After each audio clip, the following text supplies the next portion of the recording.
bon Dieu, essaie de me comprendre une minute. Toi aussi, petit idiote. Moi, j'ai bien essayé de te comprendre. Il faut pourtant bien qu'il y en ait qui disent oui.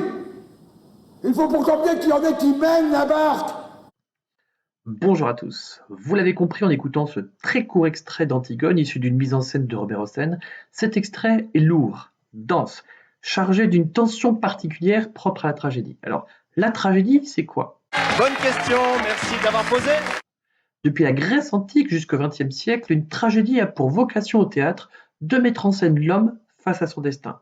Autrement dit, de le mettre sur un ring de boxe, avec un dieu quelconque en guise d'arbitre, et de le faire jouer contre sa mort, qui aura bien évidemment, par un bon crochet du gauche, raison de lui.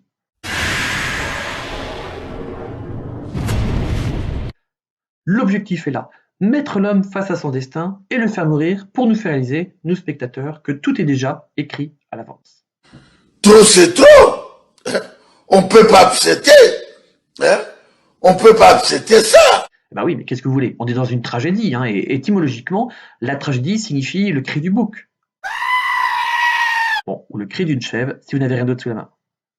Mon oncle, j'ai fait un trait d'humour. Pourquoi le cri du bouc?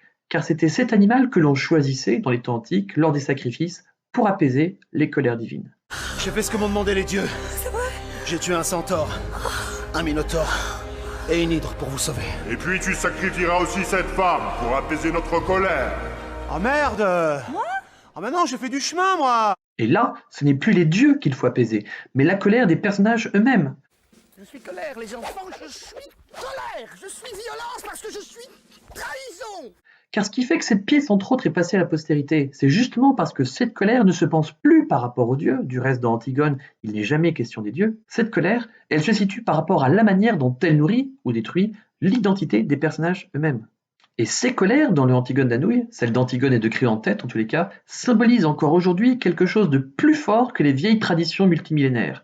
Elles allégorisent des idées universelles que nous serons tous amenés à nous poser, quelles que soient les époques, les lieux et les traditions, car oui, parfois, seules les colères sont potentiellement à même de dénoncer les nombreuses injustices qui nous entourent. Parce que franchement, Non, je ne me calmerai voudrais pas. Non, je ne me calmerai pas. Je ne me calmerai pour être pas. président de la Parce que République, il faut être calme. Non, pas quand il y a des injustices. Il y a des colères qui sont parfaitement saines. Alors, quelles sont ces grandes idées? Quels sont exactement ces types de colères, propres à secouer, remuer le cœur, le corps et l'esprit du lecteur-spectateur? Vous direz-vous certainement en trépignant d'impatience.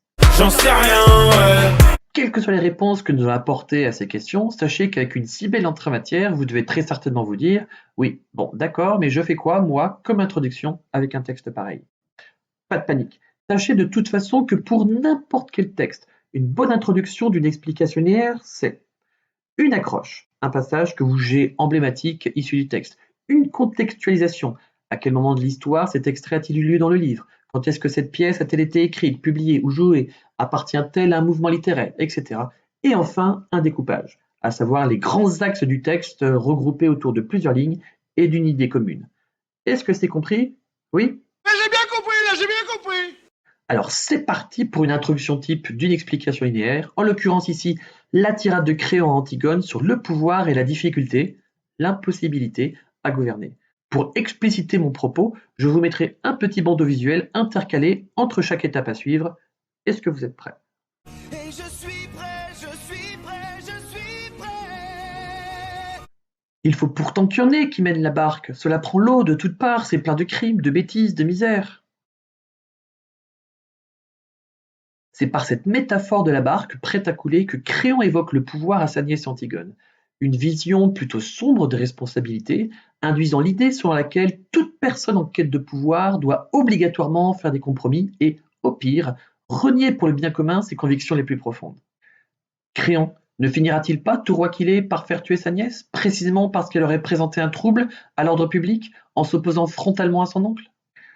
Jouée pour la première fois au théâtre à Paris en 1844, durant l'occupation allemande, Antigone, loin de n'être qu'une pâle réécriture d'un vieux mythe antique, se pense aussi forcément par rapport au drame de la Seconde Guerre mondiale qu'étaient en train de vivre les lecteurs ou spectateurs de l'époque. Pouvant tour à tour être perçus comme des symboles de la collaboration ou de la résistance, les personnages de cette pièce dépassent leur vieux rôle antique pour incarner différentes notions du pouvoir et des responsabilités.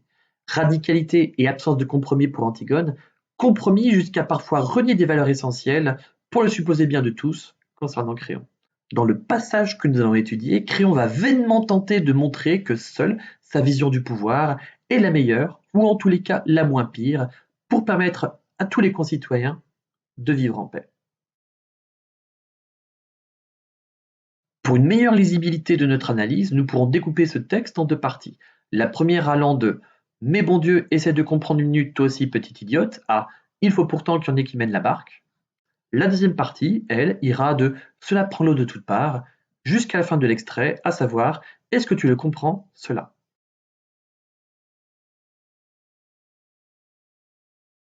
Pour une parfaite sérénité dans l'écoute de cette vidéo, sachez que vous pourrez également cliquer sur le lien en présentation pour obtenir le texte en format Word, accompagné de la présente analyse.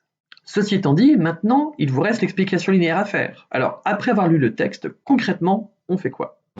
Bonne question. Bonne question. Bonne question. Eh bien, on prend conscience de deux choses déjà. Number one.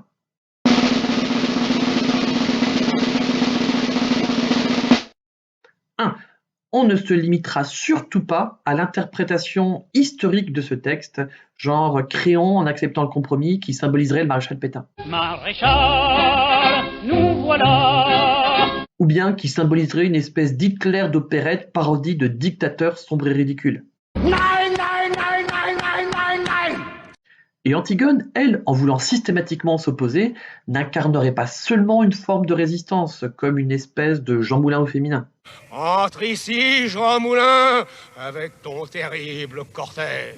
Car à bien des égards, Antigone, elle pourrait aussi très bien incarner l'adolescente mal dans sa peau, qui aurait bien besoin de 2 ou 3 paires de claques. M'en fous, j'irai pas.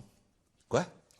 Entendons-nous bien, ces personnages peuvent naturellement allégoriser tout ceci, mais les réduire à cette seule dimension historique serait complètement affadir le texte d'Anouilh qui va bien au-delà de l'horreur que ses contemporains étaient en train de vivre en 39-45.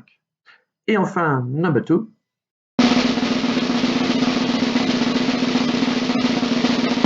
On n'oublie pas de bien appliquer la méthode. La méthode, c'est quoi? Eh bien, à chaque phrase, à chaque ligne, j'essaye de trouver une impression, un procédé, comme un champ lexical, une figure de style, etc., un exemple issu du texte et une argumentation, à savoir un raisonnement personnel un peu construit, nourri à partir de vos réflexions et de votre sensibilité. C'est clair? Oui? Alors c'est parti pour une explication linéaire en reprenant ce quatuor gagnant, idée, impression, procédé, exemple, argumentation, go!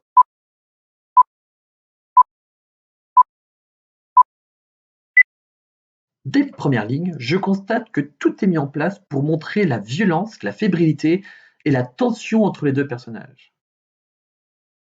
Je peux le voir par le champ lexical de la violence, visible dans les didascalies, secoue, soudain, hors de lui. Je peux aussi le voir dans les figures de répétition, 2 phrases de type exclamatif pour montrer des sentiments vifs et forts, 2 énumérations avec « de comprendre » et 2 anaphores avec « il faut pourtant ». Ces répétitions, selon moi, marquent le besoin de Créon d'insister, de marteler son point de vue. Un point de vue d'autant plus dense qu'il semble être l'exact opposé de sa nièce Antigone, à qui il est précisément en train de parler. Cette dualité, je peux la constater dans l'antithèse assez nette des pronoms personnels, bien mis en évidence par la ponctuation et séparés par des virgules. Toi et moi. Pause. Est-ce que le premier grand axe a bien été clair? Oui? Le deuxième, pour éviter les redites, sera subdivisé en 4 sous-parties. Je vous laisserai cette fois voir par vous-même les différentes étapes du quatuor, impression, procédé, exemple, argumentation. À force d'entraînement, elles vous apparaîtront tellement facilement qu'elles finiront par devenir des évidences. Alors on y retourne, deuxième axe, c'est parti. Le coco et on démarre. Dans les lignes qui suivent, et ce jusqu'à la fin, il me semble que Créon exploite la métaphore filée de la barque, évoquée dans sa phrase précédente, par le biais du champ lexical maritime, mais aussi en usant de ces mêmes figures de répétition pour insister sur l'image qu'il est en train de déployer à des fins persuasives. Parce que ça prend l'eau! Ça prend l'eau de toutes parts! C'est plein de crimes, de bêtises, de misère. Non mais enfin, mais... Est-ce que tu comprends cela? Quel symbole renvoie exactement cette métaphore filée? Quel mécanisme précis exploite Créon pour plus ou moins bien parvenir à ses fins? C'est justement ce que nous allons voir. Vous avez toujours mon attention? Je suis tout oui. Parfait. Alors regardons dès à présent le champ lexical maritime. Il permet selon moi de filer la métaphore de la barque amplifiée, hyperbolisée par les nombreuses énumérations. Ces procédés permettent selon moi d'inscrire Créon dans un certain registre épique, donnant de lui-même l'image d'un homme courageux, capable de tenir la barre contre vents et marées. La divine providence a délivré le fier équipage de ce vaisseau de la tyrannie. Cette image améliorative du gouverneur, leader est d'autant plus forte qu'elle est l'antithèse de celle qui semble être donnée aux autres, plutôt misérable et égoïste. On peut lire « ne veut plus rien faire, il ne pense qu'à »,« toutes ces brutes ne pensent qu'à »,« petits radeaux, petites affaires, rien que pour eux ». Vous êtes nuls. Dans les lignes qui suivent, je vois une phrase en plus des énumérations déjà évoquées, de forme interrogative. Crois-tu qu'on a le temps de se demander s'il ne faudra pas payer trop cher ? Ce type et cette forme de phrase obligent souvent l'interlocuteur à confirmer le propos évoqué. En ce sens, elle est rhétorique et montre bien que Créon est prêt à toutes les astuces pour tenter de persuader sa nièce et de lui dire que le rôle de chef implique parfois de légitimer une forme de violence que le principal intéressé n'avait pas forcément souhaité au départ. Vous êtes trop sensible pour faire un bon tyran, voilà tout. Mais vous allez tout de même me faire tuer tout à l'heure, vous le savez. Dans les lignes qui suivent, j'ai l'impression que Créon, pour légitimer l'acte de tuer, tente de déshumaniser ses potentielles victimes afin de rendre ce type de décision moins grave. Comment s'y prend-il ? Il utilise d'après moi une énumération de pronoms impersonnels « on » pour justement dépersonnaliser les bourreaux et les victimes. Il va même jusqu'à les déshumaniser par l'énumération « n'a pas de nom » qu'on retrouve plusieurs fois. Cette chosification, on dit aussi réification, passe également par la mention « la chose ». La victime qui tombe sous les coups n'est plus un être humain, mais une chose, comme un vulgaire objet. Tu es à moi, tu entends? Tu es ma chose. L'être humain est ainsi dépersonnalisé, à l'inverse du décor épique dans lequel s'inscrit Créon, qui est, lui, personnifié. Le vent qui vous gifle, peut-on lire. Veut-il par ce procédé glorifier la raison d'État, rendre glamour, épique, l'obligation de tuer ? Alors ça, c'est très tordu, mais bougrement intelligent. Cette idée passe aussi par des énumérations de phrases de tournure négative, comme si l'être humain, et spécialement Antigone, n'était rien face à la raison d'État. C'est ce que du reste souhaiterait faire passer comme message Créon à sa nièce par le biais d'une deuxième question rhétorique, en espérant qu'elle dise oui. Lorsqu'il dit notamment « Est-ce que tu le comprends, cela ?» Petite pause pour vous signaler un point méthodologique. N'oubliez jamais que l'argumentation, ce que l'on vous a appris dès la fin de vos années collège, n'a pas uniquement pour but de vous embêter et vous obliger à noircir des feuilles. Non, elle est aussi là pour vous permettre de penser par vous-même, hors des sentiers bien balisés du cours. Or, ici, pourquoi vous priveriez-vous de penser par vous-même en proposant à votre examinateur des réflexions ? Pourquoi Créon abuse-t-il à ce point de tous ces éléments persuasifs ? Vous pouvez répéter la question ? Pour ainsi aller plus loin dans votre analyse, pour ne pas simplement rester à la surface de la réflexion, pour surtout faire de vos trouvailles stylistiques une vraie réflexion littéraire et personnelle, voici ce que vous pourriez dire le jour de l'épreuve. C'est un exemple parmi tant d'autres. Prenez ce qui vous semble bon, c'est parti.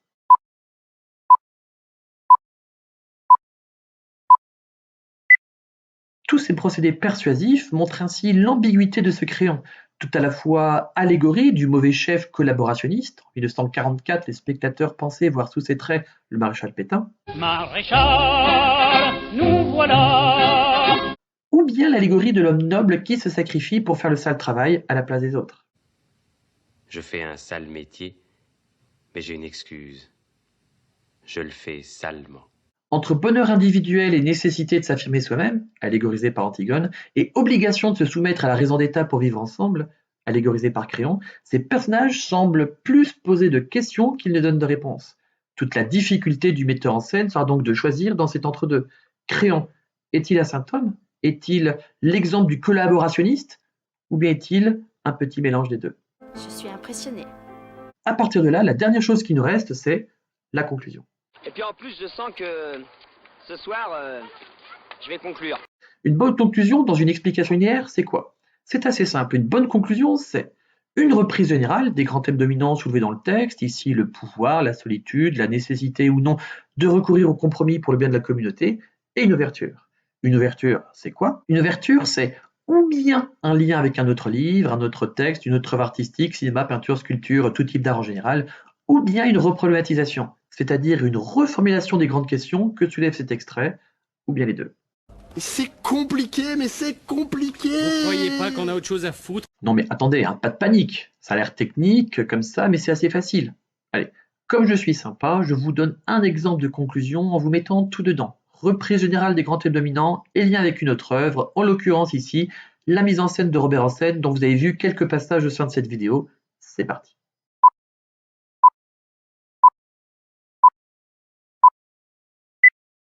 Pour conclure, nous pouvons donc dire que cet extrait traite de grands thèmes majeurs comme le pouvoir, la difficulté d'appliquer ce dernier avec toute la justice nécessaire et aussi la supposée nécessité d'avoir recours au compromis pour le bien de tous. Autant de points de réflexion qu'allégorisent aussi bien Créon que Antigone, chacun représentant une vision radicalement opposée de la façon de diriger un groupe. Le compromis jusqu'au boutiste chez Créon, l'intransigeance et la radicalité chez Antigone. D'où la question en creux que l'on pourrait se poser pour faire honneur à ce passage et à toute la pièce en général. Si Créon allégorise tout aussi bien le pauvre homme qui a osé faire le sale travail à la place de tous, ou bien l'homme parvenu prêt à sacrifier ses convictions au moindre prétexte, comment mettre en scène un personnage si ambigu? En faisant un choix ou en lui laissant cette dualité pour mieux mettre mal à l'aise le lecteur et le spectateur?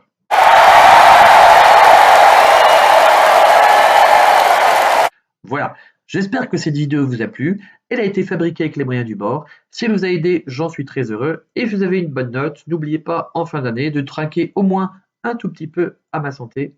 Salut! C'était vraiment très intéressant.